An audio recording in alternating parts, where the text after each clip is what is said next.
जो टॉपिक आज शुरू करेंगे, ठीक, वो हमारा टॉपिक शुरू होगा ह्यूमन फिजियोलॉजी। ठीक है जी।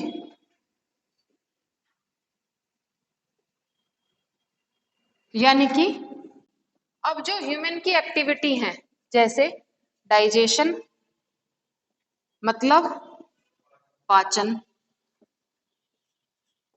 रेस्पिरेशन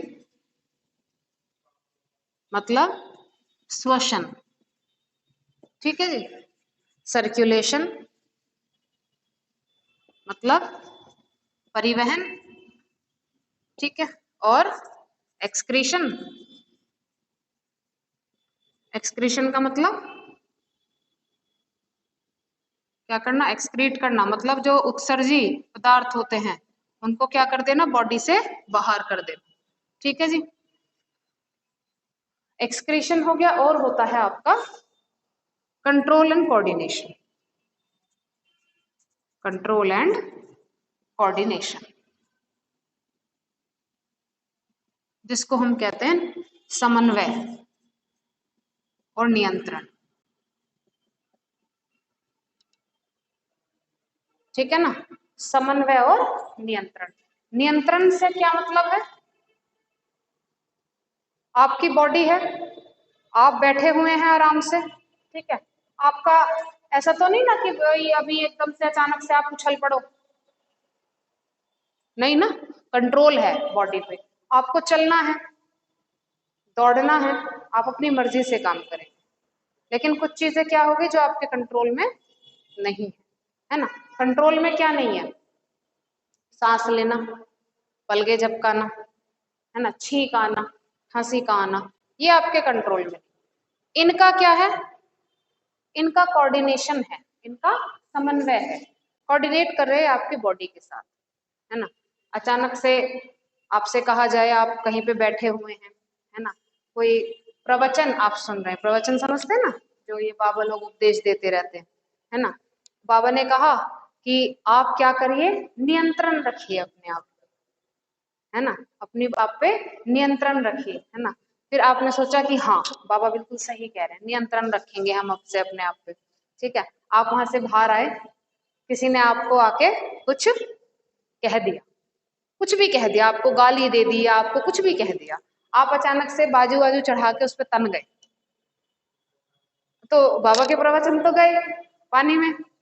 ठीक है, वहां पे क्या हुआ, आपने क्या कर दिया, एकदम से जो आपका कोऑर्डिनेशन था, आपका जो कंट्रोल था बॉडी पे, वो क्या हो गया, छूट गया।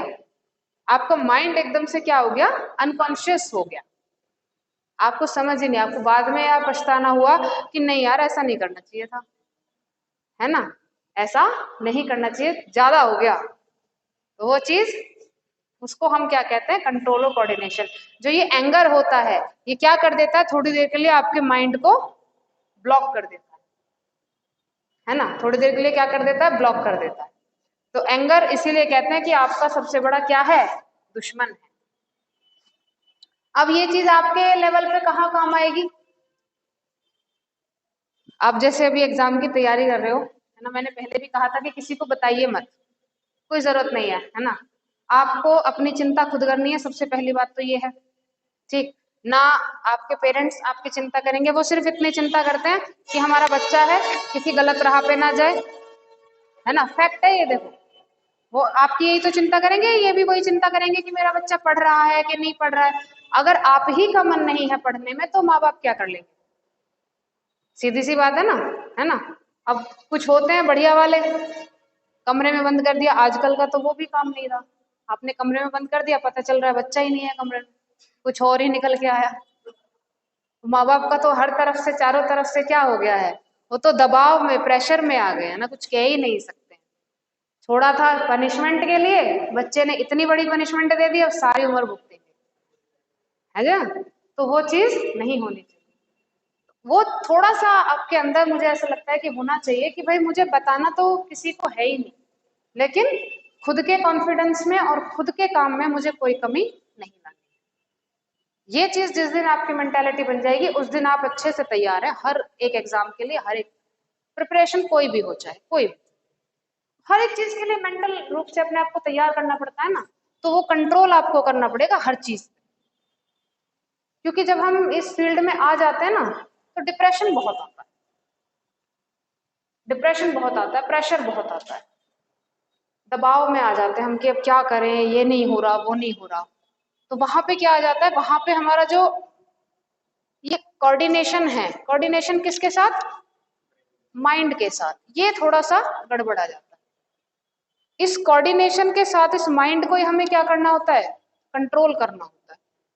ठीक है, जब ये पढ़ेंगे तब आपको पता चलेगा कि कैसे कंट्रोल और कोऑर्डिनेशन साथ में काम करते हैं। आपका मन हुआ, आपने झट से, कहीं पे म्यूजिक चल रहा था, आपका मन हो रहा था, आपने झट से डांस करना शुरू कर दिया, है ना, तो वो चीज क्या आ गई, आपका मन है, आप एकदम से डिप्रेशन में, कोई चीज आ जाती है दिमाग में, यार एग्जाम है, एग्जाम आ रहा है, एग्जाम आ रहा है, आप उस सोच को लाते रहते हैं, हाइपर हो जाते हैं।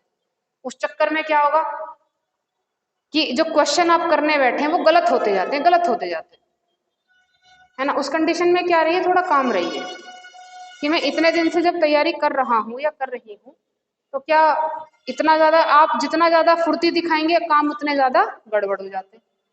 तो वो रिमेन रहना चाहिए, वो सारी चीजें क्या रहनी चाहिए, एकदम रिमेन रहनी चाहिए, ज्यादा हाइपर नहीं होना है किसी भी चीज को लेकर, ना तो ज्यादा ओवर कॉन्फिडेंस होना है और इतना भी लेस कॉन्फिडेंस नहीं हो जाना है, वो दूसरों को दिखाना है बस, है ना, अपने आप को नहीं। आराम से आप करते जाइए, क्वेश्चन आपके होते जाएंगे, हर क्वेश्चन सॉल्व होगा, क्योंकि आपको केवल फैक्ट पढ़ने हैं। वनडे एग्जाम में केवल क्या पढ़ने होते हैं, फैक्ट पढ़ने होते हैं, है ना, इसने ये किया, इसने ये किया, इस साइंटिस्ट ने ये कहा। ठीक है, तो आपको ज्यादा अपने आप को टैकल करने की जरूरत नहीं है कि भाई आप, मैं बहुत ज्यादा हैट्रिक हो जाऊं या बहुत ज्यादा, बस जितना पढ़ाते जाएं उतना रिवाइज करते जाइए, काम हो जाएगा आराम से। ठीक है, तो इसमें से सबसे पहला जो टॉपिक शुरू करेंगे वो हम शुरू करेंगे डाइजेशन। ठीक है, चलिए।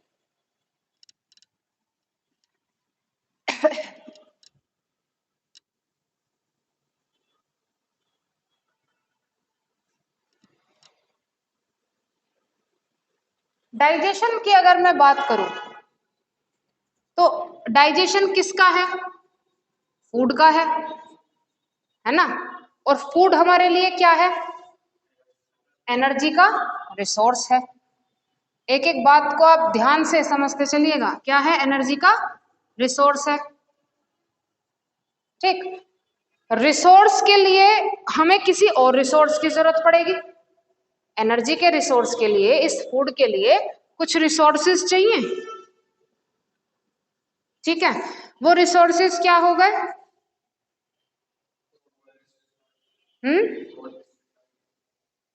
क्या,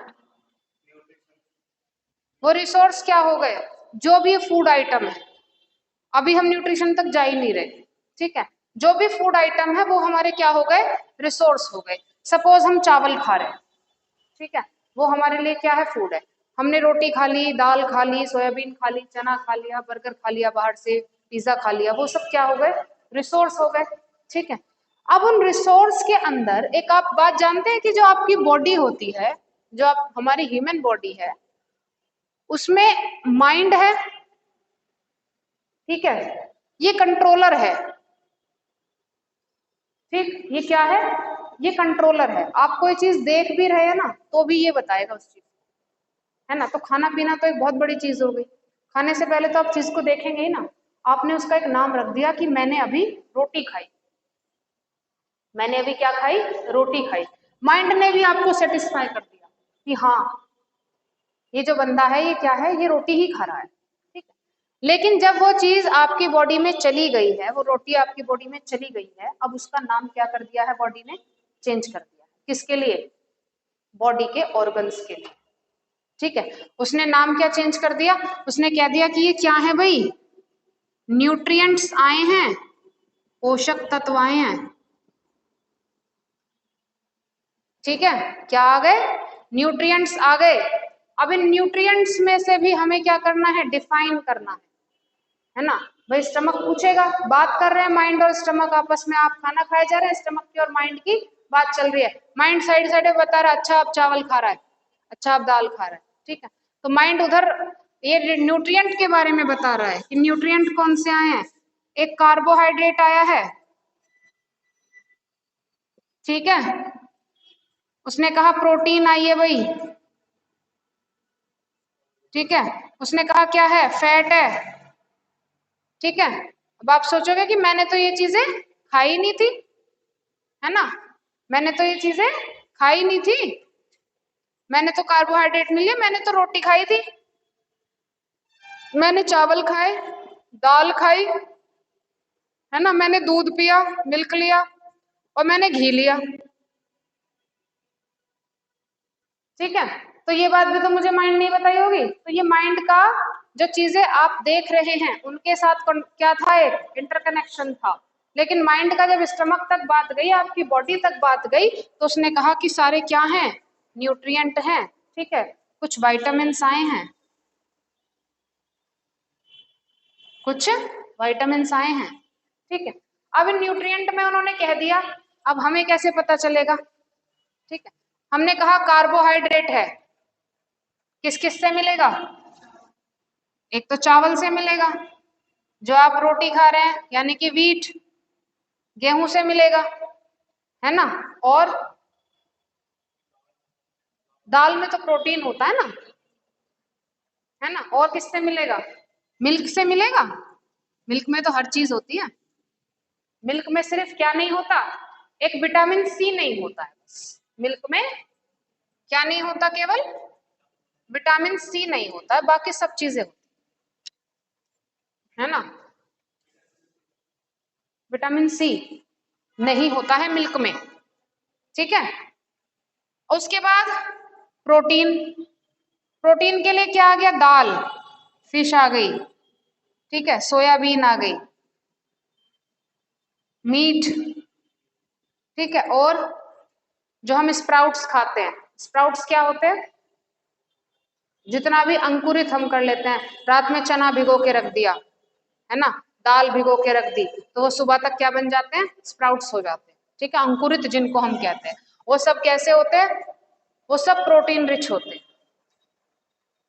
ठीक है। आपने फैट के लिए कहा घी, ऑयल, अब ऑयल में हर तरह का ऑयल आ गया, मूंगफली का तेल भी आ गया, नारियल का तेल भी आ गया, है ना, जो खाने वाला होता है, सरसों का तेल भी आ गया, तिल का तेल भी आ गया, ठीक है। तो जितना भी चिकनी चीजें होती हैं, वो घी, ऑयल, वो सब किस में आ गए, फैट में आ गए। अब जो हम फ्रूट्स खाते हैं, फ्रूट्स खा रहे हैं, सब्जियां खा रहे हैं, उन वो रिच होते हैं किसके, वो विटामिन के रिच होते हैं, ठीक है। हमने कहा विटामिन ए है, हमारी आंखों के लिए जरूरी है, तो उसमें क्या होगा, कुछ ऐसे ही उसको एक ग्रुप को बना दिया गया होगा, भाई पालक है, उसमें ग्रीन वेजिटेबल्स हैं सारी, ठीक है, तो ये इनमें क्या है, ये हमारी आंखों के लिए बहुत अच्छा है क्योंकि इनमें आयरन है, ठीक है। तो वो हमने उनमें कैटेगरी दे दी कि ये क्या है, ये विटामिन ए के रिसोर्सेज हो गए, तो विटामिन अलग चीजें हो गई, ठीक है। तो अब समझ में आई ये चीज, फूड के लिए क्या रिसोर्स है, न्यूट्रिएंट रिसोर्स, और न्यूट्रिएंट के क्या रिसोर्सेज है, जो आप खाते रहते हैं, है ना, तो जो भी आप खा रहे हैं, अंडा खा रहे हैं आप, दूध खा रहे हैं, चावल खा रहे हैं, जो भी खा रहे हैं, है ना, वो सब किसके रिसोर्स हो गए, न्यूट्रिएंट के रिसोर्स, ठीक है। उसमें कार्ब्स भी हो गया, प्रोटीन भी हो गया, फैट हो गया, विटामिन हो गए, सब में कोई ना कोई खाने की चीज आती ही आती। क्लियर है इतनी बात, नोट करें, हो गई है।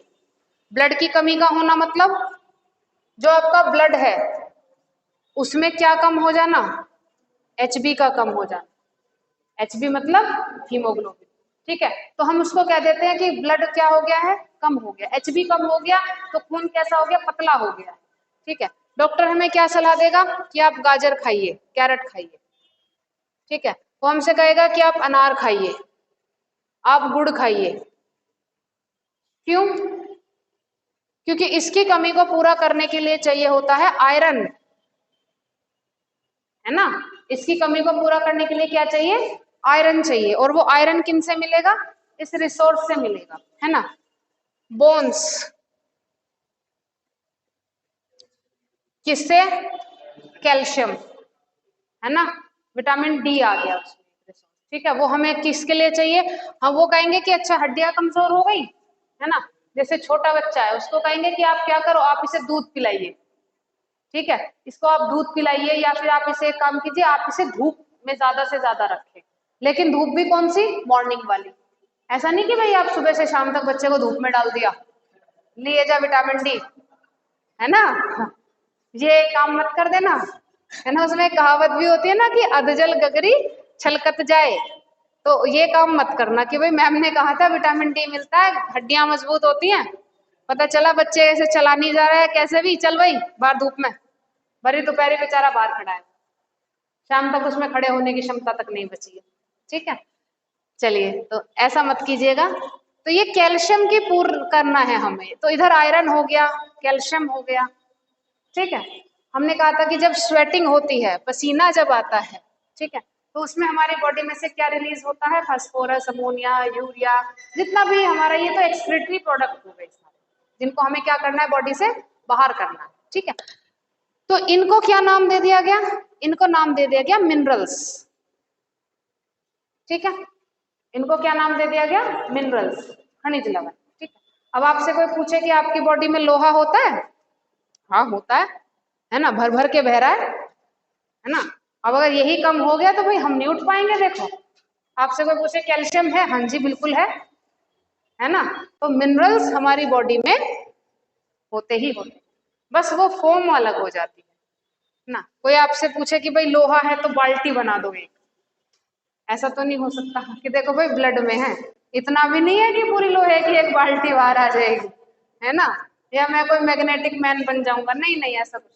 ठीक है, तो वो लोहा और ये कैल्शियम वगैरह क्या हो गए, इनको मिनरल्स नाम दिया जाता है। वैसे हम इनको क्या कहते हैं, मेटल कहते हैं, है ना। अगर ये हमें माइन से मिल रहे हैं, हम इन्हें यूज कर रहे हैं अपने यूज के लिए, तो हम उन्हें क्या कहेंगे, मेटल्स कहते हैं। मेटल नहीं है हमारे पास क्या है, मिनरल है, इनकी आयनिक फॉर्म है हमारे पास। ठीक है, जो आराम से सेल के अंदर क्या हो जाती है, डिसॉल्व हो जाती है, और वो आराम से अपने काम को करती रहती है। ठीक है, तो विटामिन्स के बाद एक और नाम हमारा हो गया, क्या मिल गए, मिनरल्स हो गए। ठीक है, अब मिनरल्स के बाद हम ये कह रहे हैं कि भाई हमारा ब्लड भी कैसा है, लिक्विड है। ठीक है जी, ब्लड हमारा कैसा है, लिक्विड है, क्योंकि सारी कहानी ही इसकी है, सारी कहानी ही ब्लड की है। ठीक है, तो ब्लड हमारा कैसा है, लिक्विड है। कैसे, हमने कहा Hb है, इसमें तो आयरन प्रेजेंट है। ठीक है, ब्लड में होता है क्या, प्लाज्मा, क्या होता है, प्लाज्मा, यही ब्लड को क्या बनाता है, लिक्विड बनाता है। तो यानी कि एक हमारे पास रिसोर्स रहेगा, पानी तो सब पीते हैं ना, तो ये तो मेन रिसोर्स है ही पानी, आपकी बॉडी के टेम्परेचर को मेंटेन करता है ना, आपकी बॉडी के टेम्परेचर को मेंटेन करता है। जितनी भी आपकी मेटाबॉलिक एक्टिविटी होती रहती है, कौन सी, मेटाबॉलिक एक्टिविटी, जो कि अब ये सारी चलेंगी, डाइजेशन, रेस्पिरेशन, है ना, वो सब क्या है, मेटाबॉलिक एक्टिविटी, जिसमें चीजें टूटती हैं और एज ए एनर्जी आपको मिलती रहती है। ठीक है, तो सारी मेटाबॉलिक एक्टिविटी किसके जरिए होंगी, वाटर के जरिए। तो ये हमारे क्या हो गए, सारे रिसोर्स हो गए, और उन रिसोर्स के भी क्या हो गए, रिसोर्स, जिनसे हमें ये सारी चीजें मिलेंगी। ठीक है, क्लियर है बात। अब अगर मैं बात करूं कार्बोहाइड्रेट की, प्रोटीन की, फैट की, विटामिन की, इसमें से हमें केवल किसके बारे में, ये तो हमें पता चल गया कार्ब्स क्या है, प्रोटीन क्या है, फैट क्या है। ठीक है, जितना भी ज्यादा हमारे पास ये वाली कौन से वाली हैं, ऑयली चीजें आ गई। ठीक है, वो सब क्या हो गए, फैट में आ गए। जितना हमें ये एक तरह से हम कह सकते हैं जो आटे वाली चीजें होती है ना, जैसे आपका कौन सा है, मक्के का आटा है ना, और आपका गेहूं का आटा है, चावल है, आलू है, यानी कि जिनमें स्टार्च मिल जाए आपको, कुछ चीजों में स्टार्च भी तो मिलता है, जैसे आलू में मिलता है। ठीक है, तो वो आलू में भी क्या होगा, कार्बोहाइड्रेट होगा। ठीक है, प्रोटीन रिच तो सभी जानते हैं, है ना, प्रोटीन तो सभी जानते हैं जो डाइट करते हैं, डाइट में सबसे ज्यादा क्या खाया जाता है, प्रोटीन ही खाया जाता है ना, डाइट में बाकी चीजों को थोड़ा थोड़ा कम मात्रा में और प्रोटीन को थोड़ा ज्यादा मात्रा में। अगर आप एक कटोरी चावल खा रहे हैं, कार्ब्स ले रहे हैं, तो उसके साथ आपको 2 कटोरी दाल दी जाएगी, ये आपका डाइट है। डाइट को क्या समझने लगे हैं, खाना छोड़ना, है ना, लड़कियों में ज्यादा ट्रेंड होता है। ठीक है, चलो खैर, मुझे देख के ऐसा लगता नहीं होगा कि मैं डाइट करती हूँ, थोड़ी सी वीकनेस मुझे आ गई है, इसको डाइट का नाम मत देना। ठीक है, डाइट का मतलब क्या होता है, लोगों ने क्या बना रखा है कि हम क्या करेंगे, हम घी नहीं खाएंगे, हम चावल नहीं खाएंगे, हम एक रोटी खाएंगे, है ना, हम दूध नहीं लेंगे, हम दही नहीं लेंगे। क्यों नहीं लोगे, इसमें फैट होता है, तो उससे क्या होगा, हम मोटे हो जाएंगे, और उसके बाद जो तुम्हारे अंदर कुपोषण की शिकार हो जाओगी वो, है ना। डाइट का मतलब होता है कि हर एक न्यूट्रिएंट को आप प्रॉपर अमाउंट में खाइए, वो मतलब होता है डाइट का। हाँ, और डाइट का कुछ और ही बना दिया, उसको बड़े एटीट्यूड में कहती हैं, आई एम ऑन डाइट। कुपोषण की शिकार हो भाई तुम हमारी नजर में, ठीक है। डाइट, तुम सारा खाना तुमने छोड़ दिया है, फिर उसके बाद एक चीट डे बनाती हैं, फिर कहती हैं हम चीट डे में हैं। चीट डे क्या होगा, उस दिन वो सब चीजें खाएंगी, उस दिन वो बर्गर पिज्जा एकदम से भर भर के खाएंगी, है ना। थोड़ा थोड़ा खा लो, रोज खा लो, कुछ नहीं होता, ठीक है ना। आप उससे क्या करते हैं, आप उससे अपनी बॉडी को और ज्यादा खराब कर लेते हैं, है ना। आप एक्सरसाइज ज्यादा कर रहे हैं, कैलोरी ज्यादा बर्न कर रहे हैं, लेकिन उस हिसाब से आप कैलोरी आपकी बॉडी में नहीं बना रहे हैं। तो सीधी सी बात है, शरीर है, जो चीजें उसे चाहिए वो चाहिए ही, ये चीज साइंस भी मानती है ना। आपने डाइट का मतलब ही बदल दिया है। डाइट का मतलब होता है हर एक न्यूट्रिएंट को लेना, लेकिन प्रॉपर अमाउंट में लेना, है ना। ऐसा नहीं कि भाई अगर घर में साग बन गया तो आपने उसमें खूब सारा मक्खन डाल के खाया। पहले लोग ऐसे ही खाते थे, वो तो मोटे नहीं होते थे, फिजिकली भी फिट होते थे बढ़िया एकदम। क्यों, हार्ड वर्क ज्यादा था, फिजिकल वर्क ज्यादा था। अगर उन्होंने भर भर के घी खाया है, भर भर के दूध पिया है, तो भैया उनको तो पूरा दिन जंगल में, या उनको तो बहुत हार्ड वर्क करना है ना। अब तो काफी ज्यादा रिसोर्स हो गए। अगर कोई फार्मर है, कोई किसान है, तो उसको अगर अपने खेत में काम करना है तो उसके पास आज ट्रैक्टर है ना, काफी सारे रिसोर्सेस हैं, पहले तो नहीं थे। तो पहले जैसा काम था वैसा खाना था। अब आपको क्या करना है, डाइट तो लेनी है, लेकिन हर एक चीज को प्रॉपर अमाउंट में लेना, ठीक है। ऐसा नहीं कि आप एक चीज पे एकदम टूट पड़ो, ऐसा नहीं होता, उससे आप अपना ही पेट खराब कर लेते हैं। ये चीज हो गई है। चलिए अब बात करते हैं वाइटामिन की, क्योंकि इसी में क्या आ जाते हैं, हमारे टाइप्स आते हैं।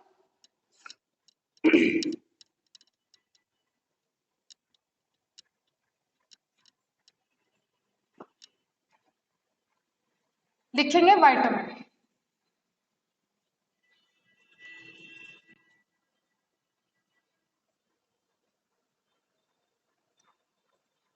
के विटामिन हो गए,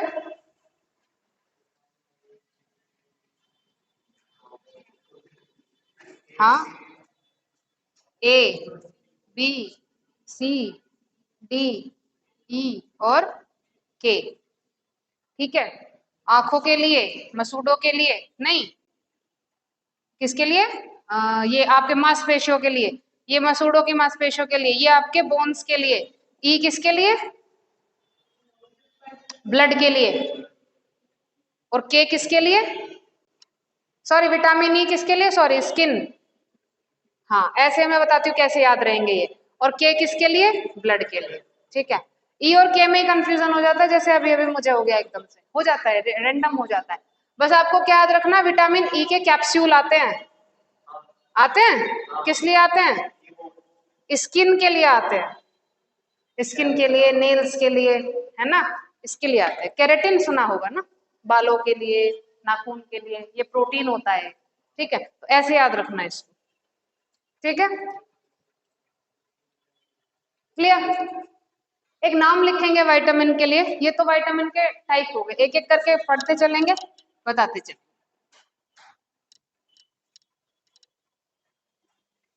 सी फंक, सी फंक,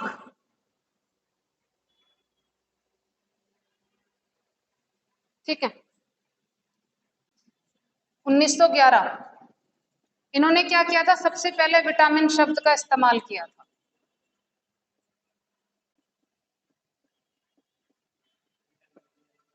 सी फंक बहुत पूछा जाता है,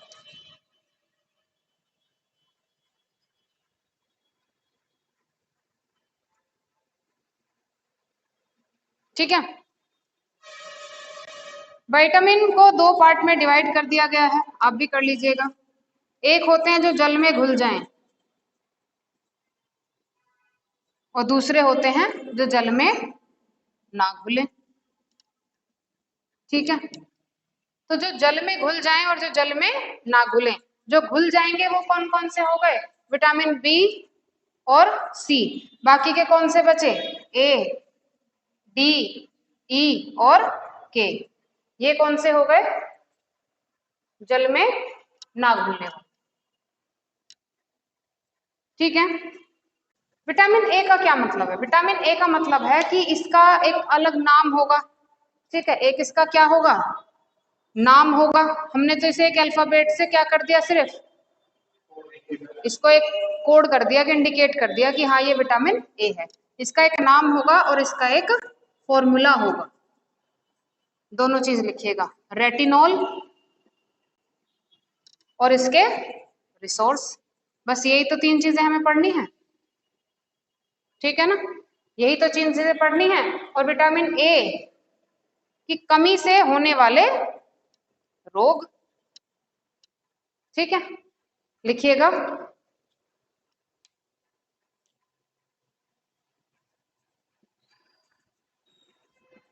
ये इसका फॉर्मूला हो गया। ठीक है, ये इसका फॉर्मूला हो गया। ठीक है, घुलनशील किसमें है? जल में तो अघुलनशील है, ये वाटर में डिसॉल्व नहीं करेगा। विटामिन ए किस में करेगा? वसा में करेगा। ठीक है, रिसोर्सेज नोट कीजिएगा, किस किस चीज से हमें आपका जो विटामिन ए है मिलता है। लिखिए,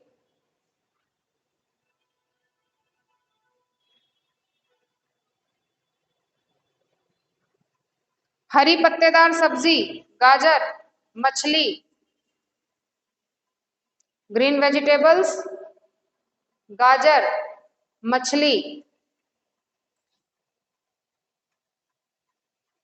लीवर, एनिमल का लीवर खाया जाता है ना, उसमें विटामिन ए होता है। खाने मत लगना।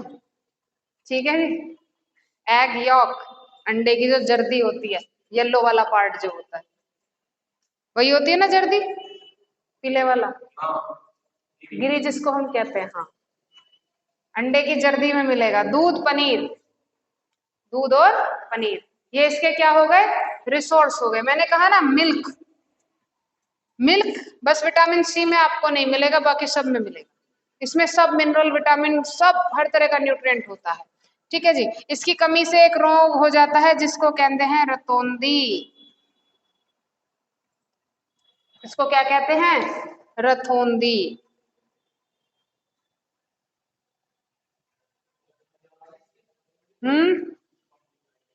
इससे क्या होता है, जब रतौंधी हो जाता है तो आपकी सबसे पहले जो आईसाइड है वो वीक होना शुरू हो जाती है।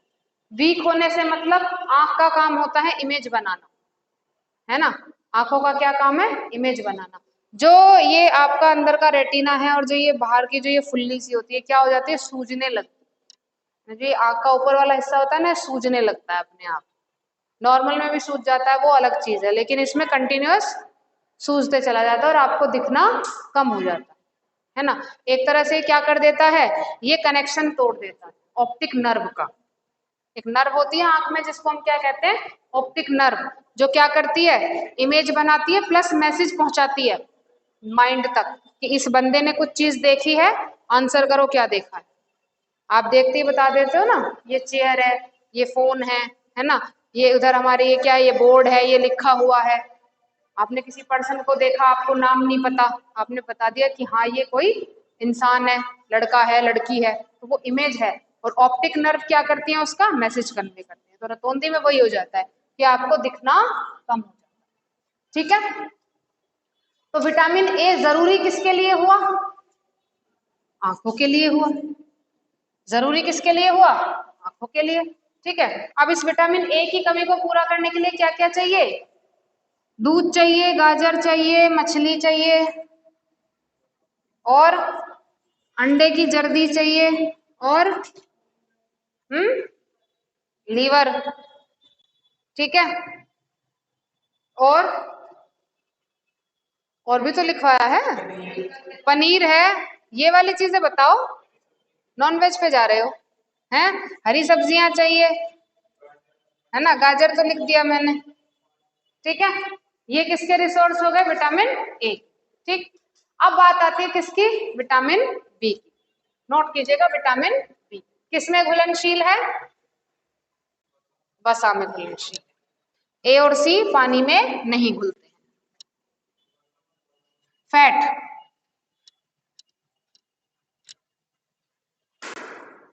फैट है। दूसरा आता है बी, ठीक है। अब बी को डिवाइड कर दिया जाता है, आपने सुना होगा B1 है, B2 है, B12 हो गया, है ना, B3, है ना, कई तरह के होते हैं, लिखिएगा।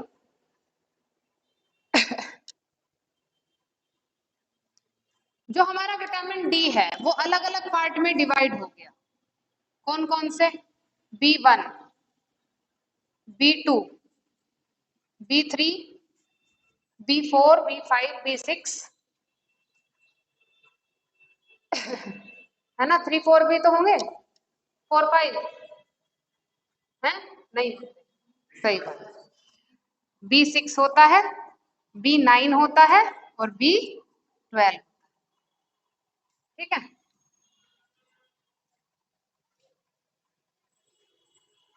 ठीक, इनके अलग अलग नाम हैं, ठीक है, इनके सबके अलग अलग नाम हैं, लिखिएगा। एक B7 भी है भाई, ठीक है, लिखिए। B1 को क्या कहते हैं? थाइमीन। B1 को कहते हैं थाइमीन। B2 को कहते हैं रिबोफ्लेविन। B3 niacin.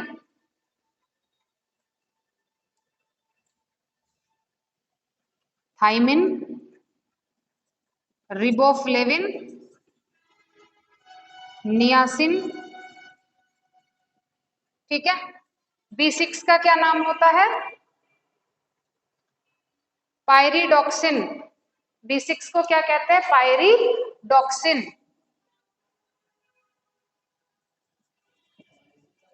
पायरिडॉक्सिन ऐसे लिख लीजिए। B7 को कहते हैं बायोटिन। इसको आप ऐसे हिंदी में ये बायोटिन ऐसे लिखा है, ठीक है। B7 को कहते हैं बायोटिन। B9 होता है फॉलिक एसिड। B9 क्या हो गया? Folic acid. और B12 का नाम होता है साइनोकोबालमिन। साइनोकोबालमिन,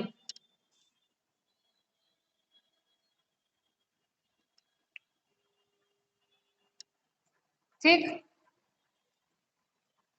नाम ये हो गए सारे, ठीक है जी।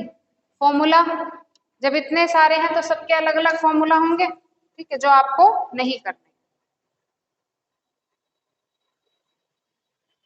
ठीक है। अब इनके रिसोर्स लिखिएगा। B1 है जैसे, तो B1 के रिसोर्स यहाँ पे एक हेडिंग डाल लीजिए, रिसोर्स किस किस से मिलेगा, और यहाँ पे डाल लीजिए डिजीज, कि अगर B1 की कमी हो जाए तो कौन सी डिजीज आपकी हो जाती है। मैं फटाफट से बोल रही हूँ, लिखिए फटाफट। B1 का नाम क्या हुआ? थाइमीन, ठीक है। ये सारे जल में घुलनशील है, लिखिए। रिसोर्स क्या हुए? खमीर, गाजर, हाँ, गाजर, गेहूं, चावल, दूध, सोयाबीन, साबुत अनाज, साबुत अनाज और हरी सब्जियां,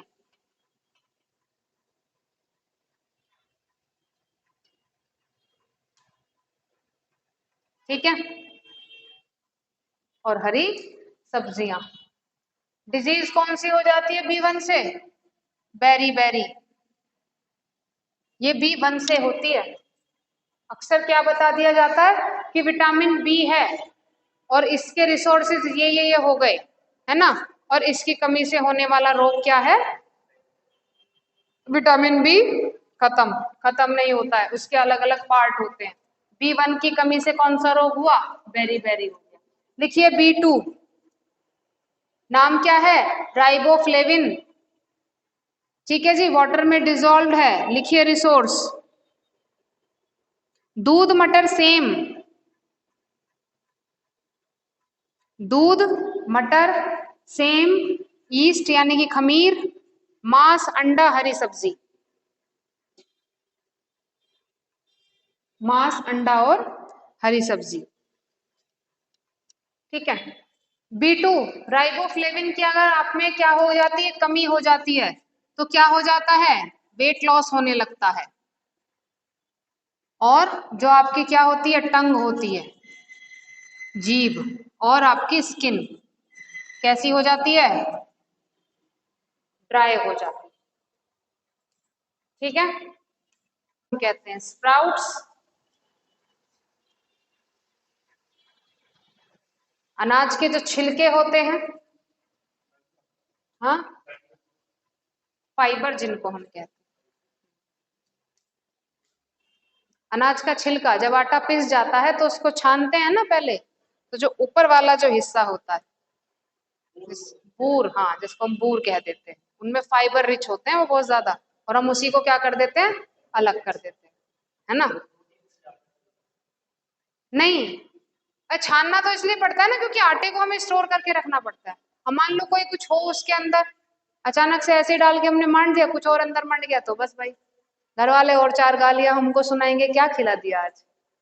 वो छानना तो इसलिए पड़ता है, वो उसके चक्कर में क्या हो गया, वो बूर भी आ जाती है ना। लेकिन वही, उसमें कौन सा विटामिन होता है, B3 होता है उसमें। ठीक है, लिखिए टमाटर पत्तेदार सब्जी, ठीक।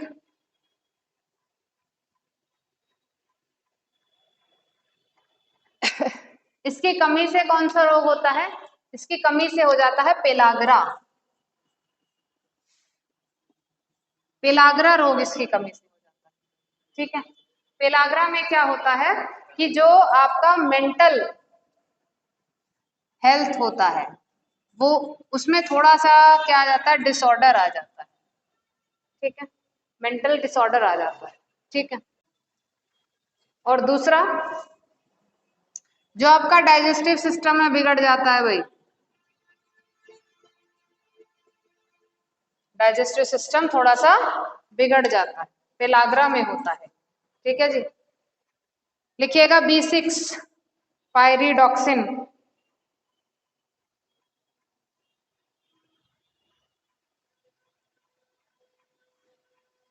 हरी सब्जी मांस कलेजी रिसोर्स है, हरी सब्जी मांस कलेजी, ये इसके क्या हो गए, रिसोर्स हो गए। इसमें इसमें जो आपकी फिजिकल ग्रोथ होती है, जो क्या है, फिजिकल ग्रोथ है, वो क्या हो जाती है, रुक जाती है, फिजिकल ग्रोथ रुक जाती है। B7 बायोटिन,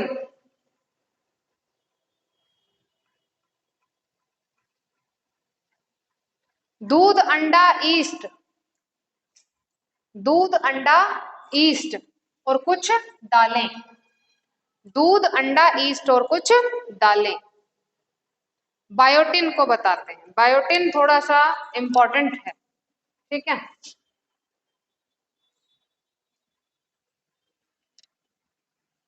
याद कैसे रहेगा, बायोटिन पूछा भी बहुत जाता है और उसको भूलते भी बहुत जल्दी।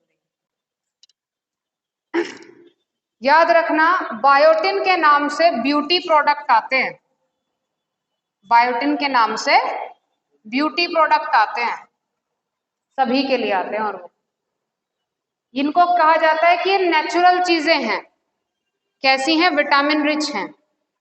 ठीक है, बायोटिन से मतलब B7 रिच हो गए।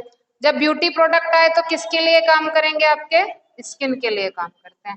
स्किन पे जो आपके क्या हो जाते हैं, अननेसेसरी रैशेज हो जाते हैं, है ना, स्किन से होने वाली जो भी बीमारियां हैं उनको सबको कौन पूरा करता है?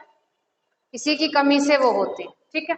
तो याद रखना बायोटिन से ब्यूटी प्रोडक्ट आते हैं, और वो मतलब ब्यूटी प्रोडक्ट किसके लिए? आपकी ऑल ओवर स्किन के लिए, ठीक है। ब्यूटी प्रोडक्ट कह दिए, इनको हर्बल कहा जाता है कि ये सारे कैसे हर्बल प्रोडक्ट है, ठीक है। मॉइस्चराइजर होगा और ये क्रीम वगैरह जो भी आती है वो सब आती है और सभी के लिए आती है। ऐसा नहीं कि केवल भाई ब्यूटी ब्यूटी प्रोडक्ट का नाम ले दिया तो केवल लड़कियों के लिए आती है। बायोटिन के प्रोडक्ट सबके लिए आते हैं, है ना, फॉर बोथ, ठीक है। यूरिक एसिड है भाई, ठीक है। तो यहाँ पे क्या हो जाता है, जो आपके ब्लड में आरबीसी होती हैं, है ना, जो ब्लड में क्या होती हैं? आरबीसी, ये इनमें कमी आ जाती है, बननी कम हो जाती है। तो एक तरह से क्या हो गया? आरबीसी किसका? रेड ब्लड सेल्स, ठीक है, लाल रक्त कणिकाएं या कोशिकाएं इनको हम कहते हैं, ठीक है। इसमें कमी आई तो मतलब ब्लड में कमी आई, और उसको एक नाम दे दिया बीमारी को, एनीमिया, ठीक है। उस बीमारी को क्या नाम दे दिया? एक एनीमिया, ठीक है। अल्सर जानते हैं? अल्सर क्या होता है? मुंह में छाले आ जाना, है ना। एक होते हैं कि कुछ थोड़े टाइम के लिए आपका पेट खराब हो गया, है ना, तो वो जिनको हम कहते हैं मुंह का मुंह आ जाना, ठीक है। एक होता है